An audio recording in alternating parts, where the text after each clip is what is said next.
solo RPGs and stuff, I want to try out doing the fighting fantasy game books.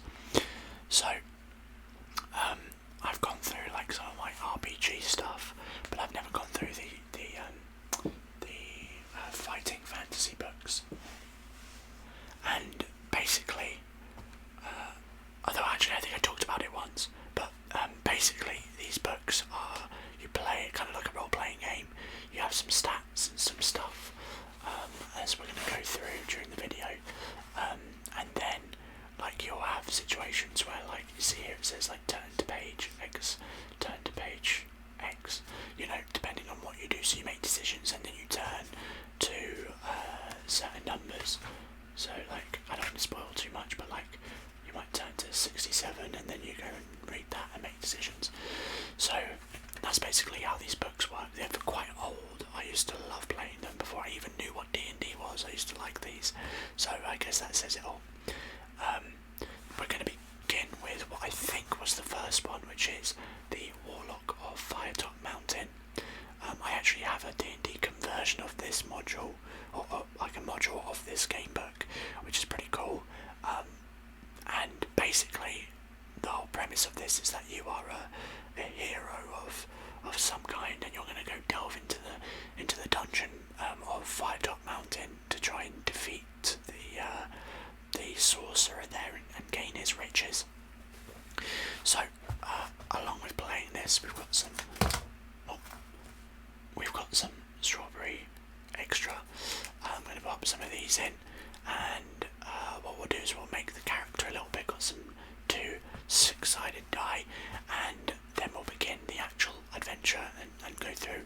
It's not going to be done in one game, I very much doubt, because it can take a while, but we're going to see how far we get and then bookmark it and come back later.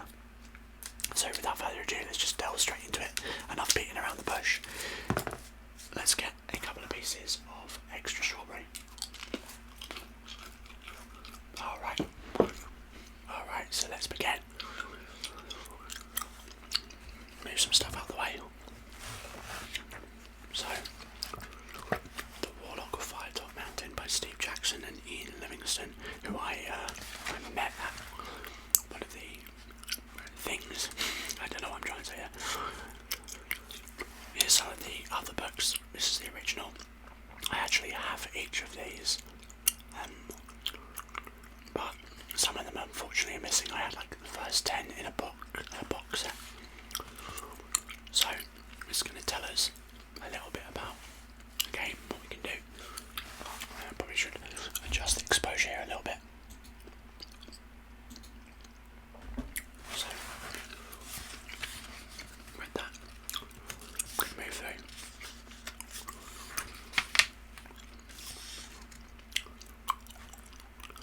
So it's going to tell us a little bit about how to play the game.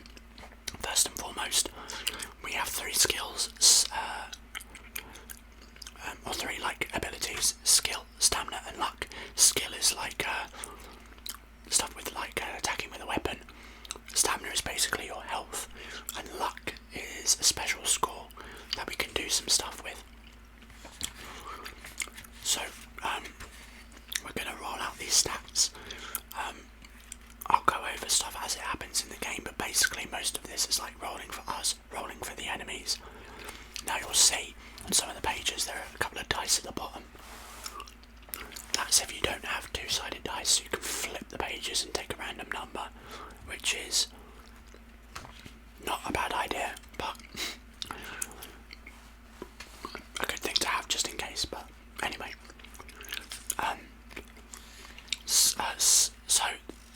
when we do our abilities, you'll see we have things like luck and stuff that allows us to kind of reduce damage or add extra damage for stuff, but it goes down, so every time we use it we reduce it by 1.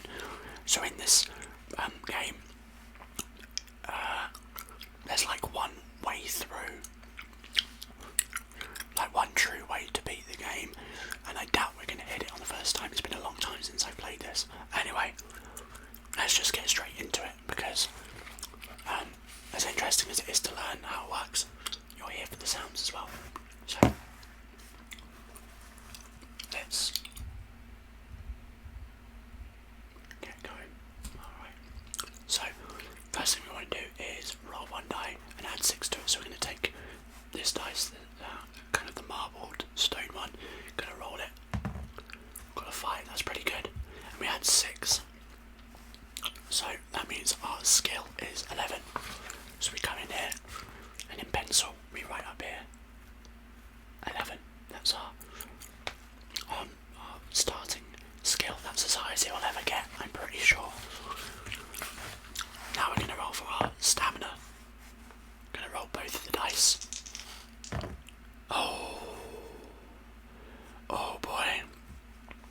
That's not good. That's not good at all. This could be a very short game.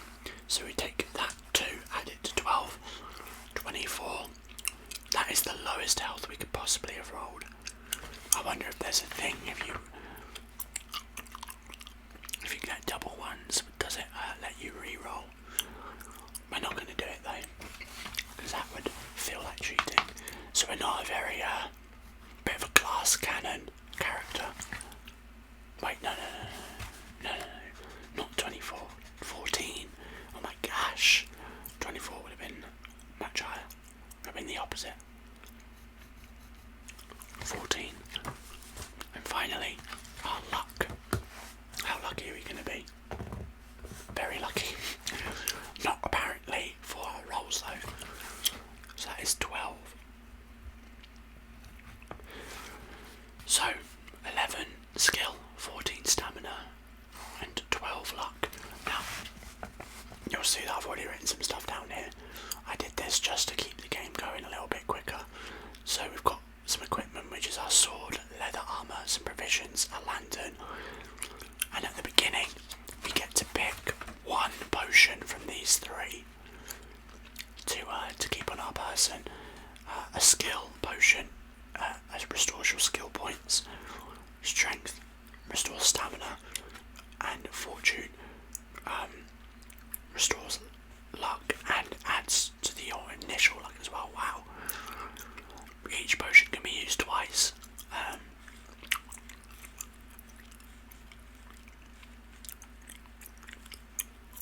Just checking how much it goes. So the potions restore it to your original score. So if we were on 2, we could take a potion of strength and return to 14 on our stamina. Now, I did look for the provisions and stuff, and I haven't found note of like how much we have. Got provisions for the trip, and that's about it. So I'm not sure how much we have on our person at the beginning. I'll make note of it in hindsight, because the thing is, we use provisions to take rests, and when we take a rest, we can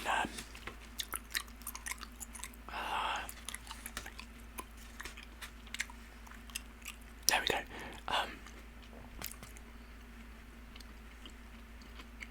Start the game with enough provisions for 10 meals. There we go. Never mind. Found it. So, provisions remaining at 10. Make a note of that in there. So, enough provisions for 10 meals. You may rest and eat only when allowed to by instructions on a page.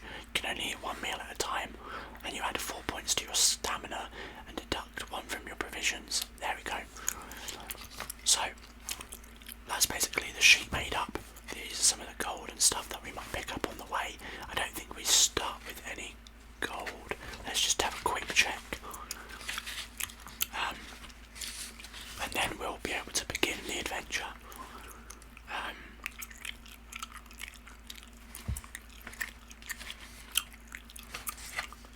Usually it will say if we start with any particular provisions or treasure. I'm guessing that we don't have any.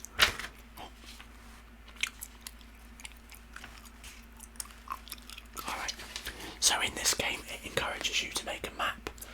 I'm not going to be doing that. Let's have another piece before we start. I'm not going to be doing that just because of the room. And yeah, probably not the smartest idea though. So, here we go. Let us begin the Warlock of Firetop Mountain.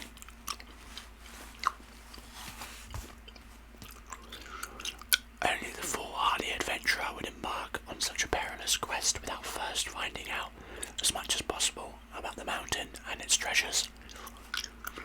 Before your arrival at the foot of Firetop Mountain, you spent several days with the townsfolk of a local village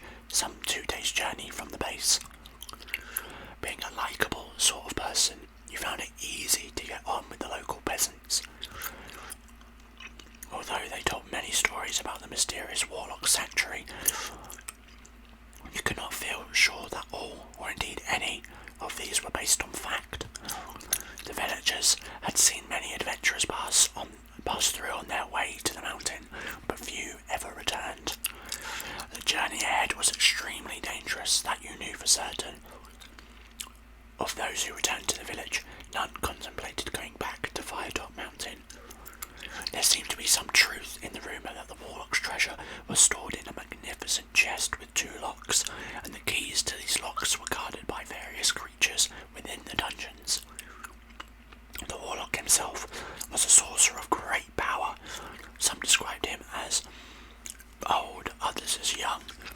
Some of his power came from his enchanted deck of cards, others from the silky black gloves that he wore. The entrance to the mountain was guarded by a pack of warty-faced goblins, stupid creatures fond of their food and drink. Towards the inner chambers, the creatures became more fearsome. To reach the inner chambers, you would have to cross a river.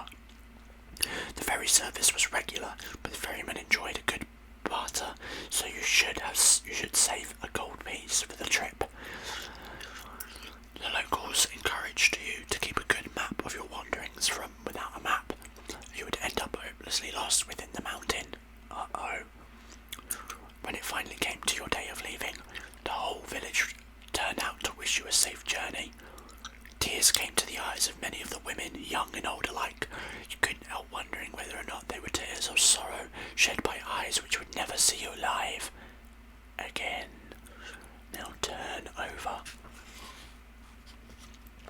Here we go. The steep face in front of you looks like it has been savaged by the claws of some gargantuan beast. And this is where our adventure begins. On page 1.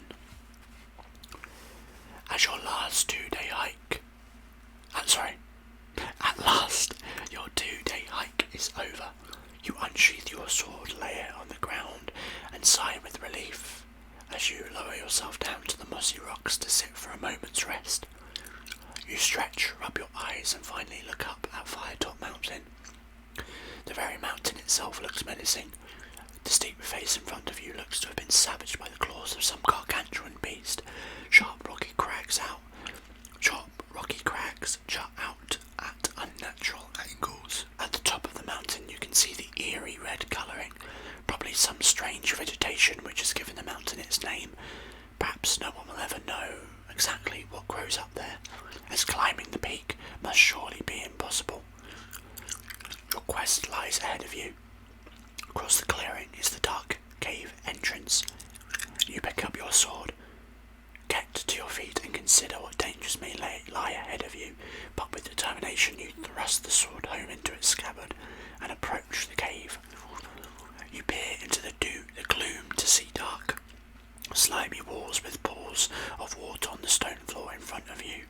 The air is cold and dank. You light your lantern and step warily into the blackness. Cobwebs brush at your face, and you hear the scurrying of tiny feet, rats most likely. You set off into the cave. After a few yards, you arrive at a junction, where you turn west, turn to page, or turn to 71, or east, turn to 273. And here we are, the first decision that we will make in the game. Do we turn left, or do we turn right? Well, I've always heard about hugging the left wall, so let's try that out. We're gonna go left, but I've just realised that it's west or east. If we assume east is on our right and west is on our left.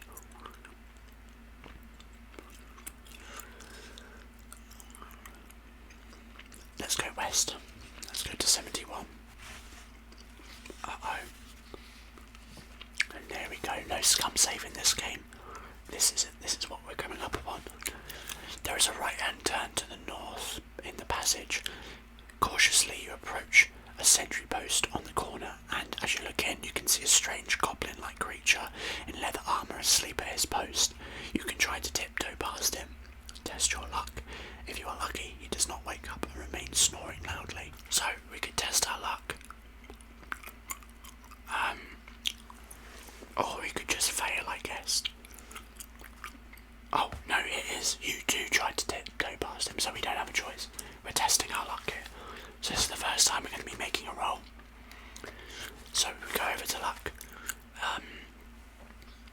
let's see.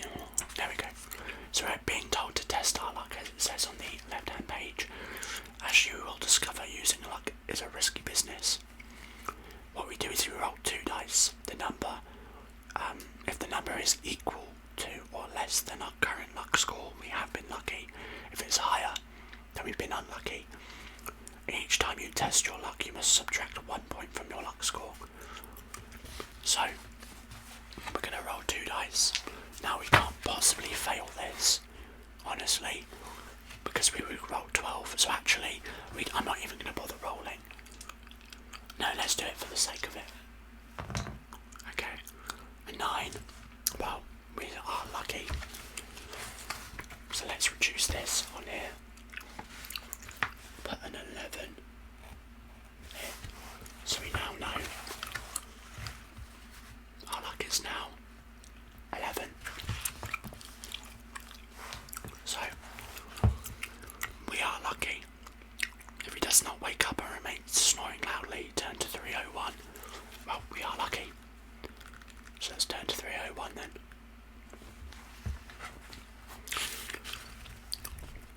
To your left, on the west face of the passage, there is a rough-cut wooden door. You listen at the door and can hear rasping sounds which may be some sort of creature snoring. Do you wish to open the door, or do you wish to press on northwards? That's a good question. Now, we don't have a lot of stamina, and I reckon that it's a bit dangerous right off the bat to try and get ourselves into a fight. So I say that we push on without opening the door. So we're going to go to 203. 208.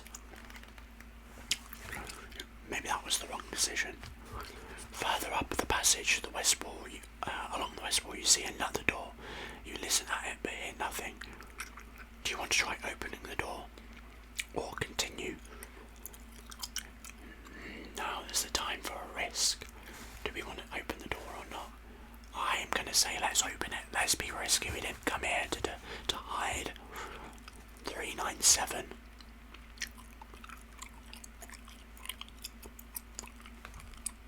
Oh dear. Uh-oh. 400, that's the finish one. 397. The door opens to reveal a small room with a stone floor and dirty walls. There is a stale smell in the air. In the centre of the room is a makeshift wooden table on which is standing a lit candle. Under the table is a small box. In the far corner of the room is a straw mattress. You may either open the box or leave the room. I'm not sure here. It seems like a trap, but let's go and do it anyway. 240. We're going to open the box. Definitely about to trigger a trap. Yep, I can see it there. The box is light, but something rattles within. You open the lid and a small snake darts out to bite at your wrists. You must fight the snake. So, let's go to the combat for a battle. So first things first, we can escape from fights. We can only escape if it's offered to us though, so in this case, we can't escape, we have to battle the snake. So, cue the Skyrim music. What we got to do here is, we see the snake here has a skill of 5 and a stamina of 2. It's very similar how it works with us. Snake has a skill and a stamina. So what we do is we roll 2 dice of the creature and then we add its skill, which we can see is a 5. And then we roll the dice for us and add our current skill. If ours is higher, we damage. If theirs is higher, they damage. If it's the same, we both miss.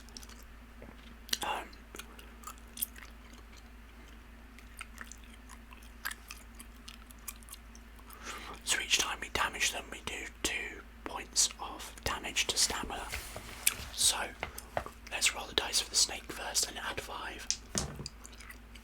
Okay, that's a 7, which honestly we can't roll lower than, because our skill is a 12. Wherever it is, or an 11.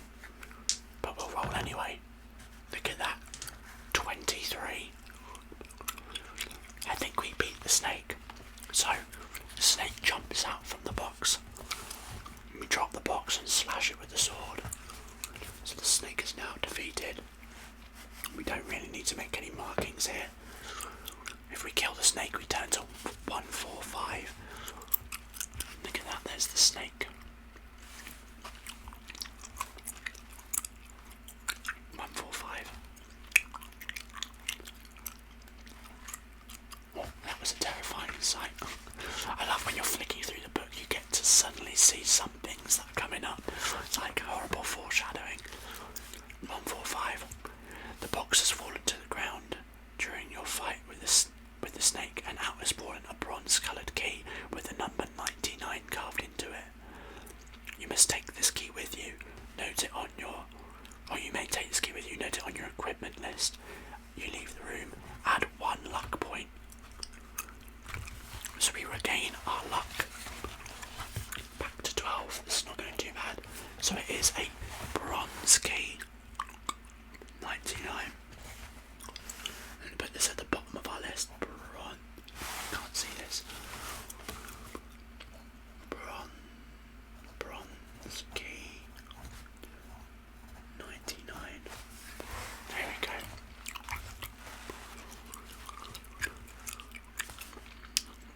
Turn to 3, 6, 3. Presumably we move on. 3, 6, 3. Here we go. Further up the passage on the west wall, you see another similar door. You listen at the door and grimace to hear the worst singing you have ever heard in your life. Do you want to go into the room to investigate this hideous din, or walk up the passageway? I think for the hilarity, I want to go and see. I did see it combat on the other page though. Oh, there we go. 2 goblins, I reckon. The door opens to reveal a small room. The room is dirtier and unkept. A straw mattress lies in one of the corners. In the centre of the room is a wooden table, upon which a candle burns, lighting the room with its flickering flame. A small box rests under the table. Seated around the table are 2 small creatures with warty skin dressed in leather armour. They are drinking some sort of grog, and by the way they stagger to their feet on your arrival, you assume they are very drunk. You may either draw your sword and leap forward at them, or slam the door quickly and run on up the passage. Do we want to get into a fight with these guys? There is a box under the table. There is a box under the table.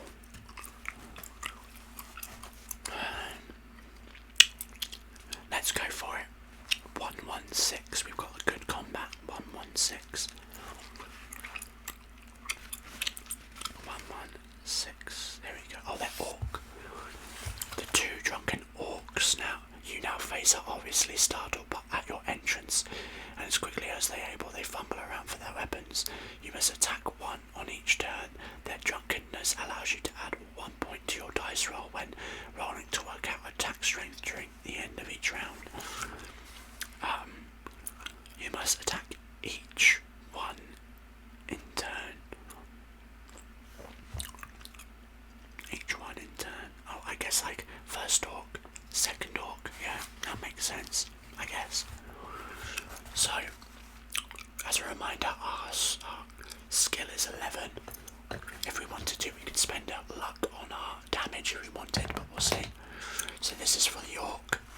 It's a pretty good roll. 5, 3, 8, 5 on there for the first orc. So that's 13. We've got to beat a 13, which we do because we have an 11. So we deal 2 points of damage to the first orc. Oh, we actually had +1 anyway. Now we fight the second orc. Oh, that's high. So they get 6, 11, 16. Oh, I dropped the die.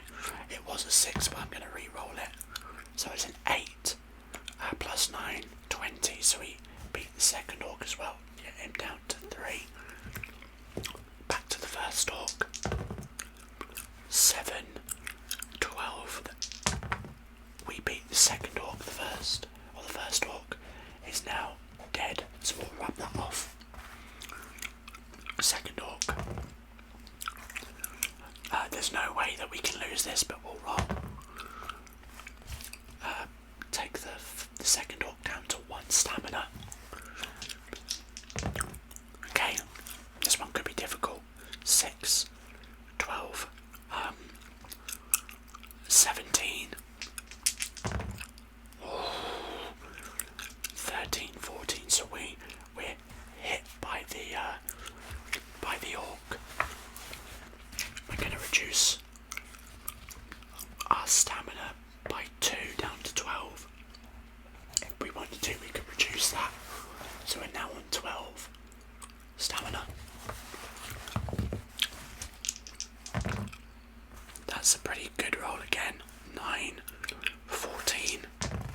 escape if we wanted to. 3, 7, 8. You wipe your bloodied sword on the mattress. The green blood leaves a slimy stain on the straw. Stepping over the bodies towards the table, you flinch at the foul stench of the creatures. You pick up the small box from under the table and examine it. It's a small wooden box with crude hinges. The names Farrago di Maggio is inscribed on brass nameplate on its lid. If you wish to open the box, turn to 296. I mean, we didn't go through that fight not to open this box, right? So I guess we've got to. 296. I'm scared. The small box contains a small leather-bound book entitled The Making and Casting of Dragon Fire. You open up the passages and begin to read. Fortunately, it is written in your own language, and so was probably not understood by the orcs. Otherwise, this treasure would certainly not be as loosely guarded as it was. The book is written in tiny handwriting by Farrago di Maggio. In it, he tells the story of his life's work, the creation of the Dragonfire spell, with which to fight evil dragons. You read how, in his last years, Farrago finally perfected his spell, but by then was too old to make use of it. So he completed his book, locked it in a chest, and hid it in the depths of Firetop Mountain, afraid that it might fall into the wrong hands. The last page reads, "And so you, who now hold this book, you have my life's work in your hands. The power of destruction is yours if you wish it, but do not waste it. Unless you use the spell for the purpose for which it was intended, you shall be consumed by evil itself, and die by the fire from your own hands.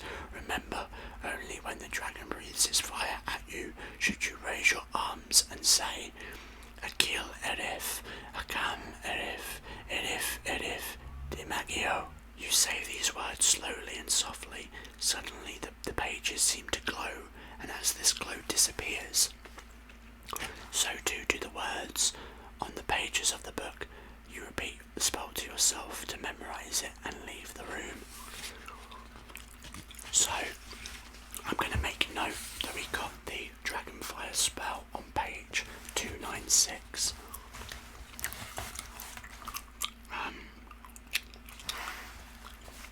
Make note of this at the bottom of the book.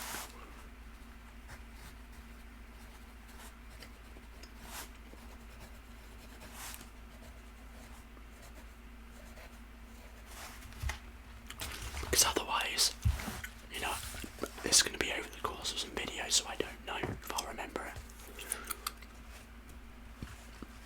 This is going to be very useful when we inevitably have to fight that dragon that's on the front page. I'm pretty sure it guards the Warlock. But turn to 42, and I think as we find that spell and move on out of the room onto page 42 at another intersection, that is where we're going to leave off for today. So, the Warlock of Firetop Mountain, that was the beginnings of our adventure here. I would like to try and play through it. Likelihood is that we won't survive this. We'll probably lose. That's fine. I don't know if I'll play through it multiple times. I guess it kind of depends on how far we get and what happens. But I think it could be fun. Either way, I'd like to try this and some of the other fighting fantasy books. I think it's quite a fun idea for a video. So yeah, that'll bring us to the end for today. Thank you very much for watching and engaging with the channel. If you enjoyed this and want to see more like this, give the video a like. It lets me know that it's good stuff to make, but also it just helps me as well, so that's really appreciated. Thank you so much again for watching. Have a great evening, morning, afternoon, night, wherever in the multiverse you find yourself, and I will see you in the next one.